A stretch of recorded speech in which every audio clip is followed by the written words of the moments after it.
Some folks are getting schooled. Hi, Dean Jenkins with FollowMeTrades.com, and this is the market update for the week coming up of September 14th, 2020. And I say some folks are getting schooled. Here's a pretty interesting article posted Friday in the Wall Street Journal. And it says, market volatility teaches new investors that stocks go down too. Yeah, they do. They do. And there's been a real interesting phenomenon in the market. And if you're following the headlines about, what moved the market from the, start of the pandemic lows back in March up through some incredible highs in late August. And a lot of that was, there was a lot of factors, but day trading and new people coming in and Robinhood and, the fact that there weren't any sports and gambling and travel, everybody's at home and, now there's nearly zero commission trades, and it all came into a perfect storm, and a lot of new folks came in and started participating in the market. Literally millions of new market participants, and they actually made an impact in the market. And I've read a couple articles from analysts who said, you can see in the headlines about SoftBank, the huge, basically hedge fund out of Japan, who's taken a lot of long call option positions on technology, and they say that's totally dwarfed by the number of individual retail traders who are mostly day trading, speculative trading, and a lot of them venturing into options, and primarily being very bullish. And in essence, and it was a handful of companies, tech companies primarily, that drove the market up. That's all interesting backdrop, right? But that Wall Street Journal article said, some of those new participants are getting schooled that the market does go down too, and some of the marquee darling stocks that people like to trade, of course, Tesla. And you've all seen the Tesla story, right? Pretty big pullback from 500 down to 350. That's a big move. Even Apple getting hit. Pretty big move after pre-split or post-split price 137 down to 112. That's a pretty big move. And if you were bullish and kind of new to this thing and you think, wow, this is easy, all I do is buy the stock or buy the call options and it just goes up and up and up and up. There's some folks who have had their accounts drained and they've gotten schooled. And the lesson there is, first, things don't go up forever, and second, no matter what's going on, you got to use risk control. You can't bet the farm, you can't be crazy, and you certainly can't just bet on one direction. And I've talked about that for years. We've traded that way for years, and I think some of these folks got a hard lesson, and maybe they'll kind of moderate their approach, seek some more information, and learn to trade in a kind of a disciplined, controlled way. And some of them, they might be done with it. Who knows? But let's take a look at the indexes and see what's going on here. I'll bring up the S&P 500. It's interesting. So, of course, there's been this very large move, and of course, I've been skeptical about this. I got schooled a little bit too, because something new happened in the market with all these participants, and it was unusual and didn't really make sense. And I probably relied too heavily on my instinct and not enough on technical analysis, just being honest. And I could have made, the technical story was there. I was very skeptical about the thing. So I probably could have made more during this move, but, is what it is. I don't regret being cautious. I will always be cautious as a trader. So what do we got going on now? We've had this big move up. We had a pretty good pullback starting the week before last, and then some follow through last week. Pretty good move down after, a summer of nearly a straight move up. And what's interesting about this pattern, let me get my pen out and draw something for you.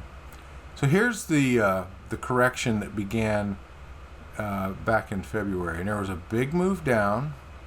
And this is classic. This transcends all kinds of time and events.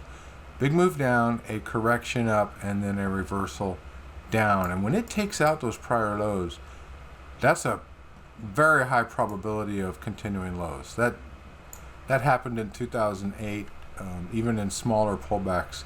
That pattern, it's kind of an ABC pattern, totally matters. So what do we got here? Pretty big move down, a retracement up, and now it's starting down. Not nearly as dramatic as this, but it's clear nonetheless. Now what's interesting is the way we're sitting here. This light gray line is the 50-day moving average. Look how we're just sitting on this, and it coincides with the bottom of the cloud. If we get a clear break into this region, then the probability of this gets much higher. There's no guarantees in trading, and there are some forces working against a correction. The Fed's very accommodative. We still have this literally millions of new retail participants who are primarily bullish, and there's all, if you go into their chat rooms, that's an experience. There's some big ones on Reddit and Facebook for Robinhood users and others, and there's quite a bit of noise about buy on the dip. This is just a buying opportunity, and again, the Fed's accommodative.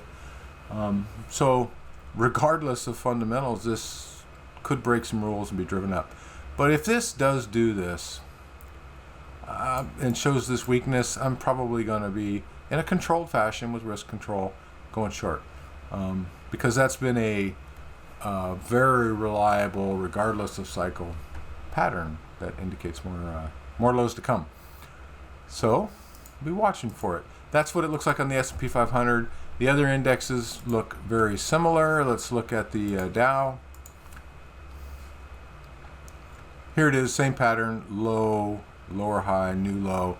It's a little farther away from the 50 in the cloud. It's kind of in the middle here, but if it breaks, that could be a sign. And then let's look at the NASDAQ composite. This is a little different story. And this is where the real carnage is happening. Low, lower high, and it is already broken down. So if this, come Monday or Tuesday, give it a day or two, continues down here in this region, that's a pretty clear short opportunity. Overnight futures are open. They've been open for an hour and a half. S&P 500 futures up a little bit, 0.68.